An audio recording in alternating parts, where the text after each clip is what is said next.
تكمله يا جماعه للفيديو اللي انا اتكلمت فيه عن الابلكيشن بتاع قطع غيار السيارات اللي انا قلت عليها هيكسبك ملايين وهيخليك رجل اعمال. ردا بقى على الاسئله اللي جات لي. اول سؤال جالي واحد بيقول لي، لا مش سؤال يا رب، واحد بيقول لي اختصر الكلام ما تكترش كتير. لا حضرتك المشروع ده مش ليك انت، بتركن على جنب في شجره كده في اخر الشارع كده هتلاقيها هناك كده، هو الضله اقعد كده فيها واركن على جنب، المشروع ده مش ليك. تمام. اما بالنسبه للسؤال الثاني، واحد بيقول لي انت ما عملتوش ليه؟ حضرتك يا فندم انا قايل في الفيديو اللي ده عايز مجموعه شباب مع بعضها، وعايز مجهود ليه؟ مجهود لان انت هتروح تسال، في ناس هتروح تسال على لسته الاسعار، وفي ناس هتروح، طبعا ده في كذا شركه، في كذا نوع للسيارات، فطبعا مجموعه شباب، يعني مثلا هيبقى مثلا 10 شباب، واحد هيسال على قطع غيار الرينو، واحد هيسال على قطع غيار الهونداي، واحد هيسال على قطع غيار البي ام، فانت عايز مجموعه شباب وعايز مجهود. تمام. لان هتجيب لسك من هنا ومن هنا. واحد تاني بيسالني بيقول لي دلوقتي حضرتك الابلكيشن دوت انا هكسب من وراه ازاي؟ انا ما معيش فلوس اساسا، ما حلتيش حاجه حضرتك، مش الحكايه مش حكايه فلوس، انت عباره عن سمسار. بمعنى ركزوا معايا يا جماعه، اللي انت حضرتك بتروح عند التاجر ايا كان، طبعا مجموعه الشباب بقى اللي بتروح هتجيب لسته من التجار بتوع رونو، وهتجيب من تجار الياباني، وهتجيب من تجار الفرنساوي، وهتجيب من تجار الالماني، بتجيبوا طبعا ليستات من التجار. في تاجر يعني، والتجار من مصلحتهم ان هم يدوك الليستات ديت لانهم عايزين يكسبوا، في ركود، يعني الناس عايزه تكسب. تمام. حضرتك دلوقتي يا فندم التاجر هيديك مثلا قطعه غيار، مثلا تيل فرامل مثلا فرنساوي مثلا ب 1000 جنيه.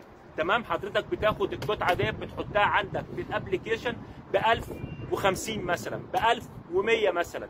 بيجي العميل، انا كعميل بطلب من الابلكيشن، بطلب حضرتك من الابلكيشن، تمام، اللي انا عايز التيل الفرامل دوت. تمام. لما حضرتك بقى انا بعوز التيل الفرامل دوت، طبعا بيجي ايه ريكويست لحضرتك اللي انا محتاج التيل دوت. حضرتك يا فندم بتوصل لي التيل الفرامل دوت. تمام. بتروح للتاجر يا رب، تاخد التيل الفرامل ده منه ب 1000 جنيه، وتيجي تدوني انا ب 1050، وتاخد المصلحه بتاعتك، والسلام عليكم وعليكم السلام. دي فكره المشروع اللي انا بشتغل مش براس مالي. تمام. واحد تاني بيسالني سؤال بيقول لي طب دلوقتي حضرتك وانا لسه هستنى، انا دلوقتي عطلت وانا لسه بقى هشوف الابلكيشن. برافو عليك. الابلكيشن ده حضرتك ممكن يتعمل فيه حاجه جميله جدا. ايه هي الحاجه الجميله ديت؟ خدمه الطريق مثلا، بتنزله عندك لما بتعطل بقى في الطريق، مثلا عطلان في الطريق دلوقتي، الابلكيشن ده يبقى فيه حاجه اسمها خدمه الطريق، هتدوس عليها كده اهو، السلام عليكم وعليكم السلام، ايوه انا عطلان في الحته الفلانيه. تمام. هيكلمك فني، طبعا انت بتحضر فني من ضمن الشباب، مجموعه الشباب اللي احنا قلنا عليها، بتقوم محضر فني. الفني ده بيكلمك، السلام عليكم، ايوه انت عطلان، ايه العطل اللي عندك، ايه مش طبعا الفني بيعرف ايه اللي عندك، بيقوم ايه محرك عربيته.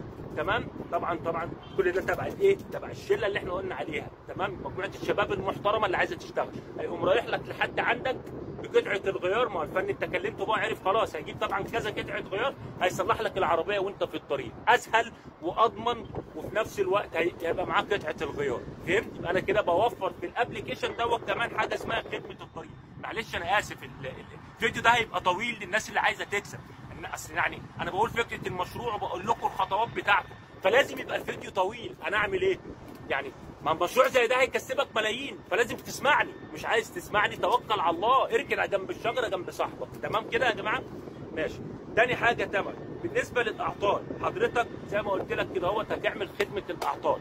تمام. في الابلكيشن ده كمان يا جماعه ممكن تعمل له صيانه للسيارات، يعني هتعمل خدمه في الابلكيشن ذات نفسه، خدمه صيانه السيارات. ازاي؟ هقول لك ازاي. حضرتك يا فندم دلوقتي خدمه صيانه السيارات دي هتعملها. انا راجل مثلا عايش في العبور، عايش في التجمع. تمام. انا مش عايز انزل اعمل عربيتي، مكسل، اخش على الابلكيشن عايز اعمل لها صيانه زيت مثلا وفلاتر وايا كان. تمام. او متصل بالابلكيشن، او مكلم الابلكيشن مثلا، او خدمه العملاء، السلام عليكم يا فندم، ايوه انت ساكن فين حضرتك؟ في الحته الفلانيه. طبعا في الابلكيشن هتحط اللوكيشن بتاعك، هتلاقي العربيه بتاعه الخدمه بتاعه الابلكيشن برضه لحد البيت، هتعمل لك الصيانه وهتعمل لك كل حاجه وانت تحت البيت. دي فكره الابلكيشن يا جماعه. شوفوا في كام خدمه. لسه هل انا كده خلصت؟ لا، لسه في خدمات ثانيه. خلي بالكم كل الخدمات دي بتجيب فلوس. اصل الناس اللي بتقول لي الابلكيشن ده في فكره منه معموله، لا معلش يا حبيبي، الفكره اللي انا بتكلم عليها بتجيب ملايين. خليك معايا، لسه برضو ما خلصتش. شفت كل ده في ابلكيشن واحد لسه. تمام. في حاجه تاني، مثلا شركات الايه الشركه مثلا، او مثلا ابلكيشن زي هتلاقي وغيره وغيره، مراكز صيانه هتيجي تقول لك لو سمحت بعد اذنك انا عايزك تحط لي تعمل لي دعايه عندك في الابلكيشن ده. لما الابلكيشن بتاعك يتشهر ويعمل شغل معاك، الناس بقى هي اللي هتجري وراك عشان تعمل لها دعايه من خلال الابلكيشن. شركه زي شركه مثلا صيانه، مركز صيانه عربيات تقول لك والنبي حط لي. شركه زي شركه كاوتش والنبي حط لي. مثلا عربيه نازله جديده في السوق عايزين يسوقوها يقول لك والنبي حط لي. شركات العربيات هتجري وراك عشان تديك ملايين الجنيهات عشان تحط الاعلان بتاعك في الابلكيشن ده. ده بند لوحده في ملايين وفي مكاسب ملايين ليك. الناس اللي بتقول لي الابلكيشن ده معمول منه كتير، معلش اركن جنب الشجره جنب صاحبك، في شجره كده في اخر الشارع انا شايفها هناك اهي، اركن جنبيها في الضله. تمام؟ الابلكيشن ده هيكسبك ملايين. والناس اللي بتقول لي انت مش دارس الموضوع، لا انا دارسه بالورقه والقلم.